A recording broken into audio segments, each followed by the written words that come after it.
त्याच चवीला कंटाळलेल्या खवय्यांसाठी उत्कृष्ट चवीची दररोज मेजवानी आपल्या सर्वांच्या आवडत्या सिंधुदुर्ग किनारा हॉटेलमध्ये। ठाण्यामध्ये 18 वर्षांपासून सुप्रसिद्ध असलेले सिंधुदुर्ग किनारा हॉटेल आता असलदे या गावात अगदी निसर्गरम्य ठिकाणी non AC, open AC family hall, AC बोटीत बसून जेवणाचा आनंद, प्रशस्त पार्किंग, स्वच्छ आणि प्रशस्त टॉयलेट, चहा, नाश्ता, जेवण यासह मालवणी त्याचबरोबर Mughlai, Chinese, tandoori, north Indian अशी भरपूर व्हरायटी। आजच भेट द्या आणि अनुभव घ्या एका अनोख्या निसर्गरम्य मेजवानीचा। हॉटेल सिंधुदुर्ग किनारा, Mumbai Goa highway, असलदे petrol पंपाजवळ, असलदे।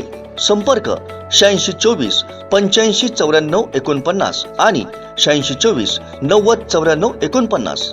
Hotel Sindhudurg किनारा। दशक पूर्तीकडे यशस्वी वाटचाल करत डिजिटल आणि इलेक्ट्रॉनिक मीडियात क्रांतीचा इतिहास घडवणाऱ्या कोकणचं नंबर 1 महाचॅनल कोकणसात लाईव्हचा 9वा वर्धापन दिन होतोय। दरवर्षीप्रमाणे यंदाही अनोख्या पद्धतीनं हा सोहळा साजरा होतोय। दशक पूर्तीनिमित्त सावंतवाडीतील ऐतिहासिक राजवाडा इथं रविवारी 26 मार्चला सायंकाळी 6 ते 8 या वेळेत भव्य दिव्य सोहळ्याचं आयोजन करण्यात आलंय। या निमित्तानं विविध क्षेत्रात उल्लेखनीय कार्य केलेल्या महनीय व्यक्तींना गौरविण्यात येणार आहे, तर विद्युत रोषणाई आणि लेदर शो मुख्य आकर्षण ठरणार आहे। विविध क्षेत्रातील मान्यवर, लोकप्रतिनिधी, मंत्री यांची विशेष उपस्थिती असणार आहे। तरी सोहळ्याला उपस्थित राहण्याचं आवाहन टीम कोकणसात लाईव्ह आणि मुख्य संपादक सागर चव्हाण यांच्या वतीनं करण्यात आलंय। कोकणचं नंबर 1 महाचॅनल कोकण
अपडेट्स, ताज्या घडामोडी आणि थेट लाईव्ह पाहण्यासाठी सबस्क्राइब करा, लाईक करा कोकणचं नंबर 1 महाचॅनल कोकणसात लाईव्हचं YouTube चॅनल।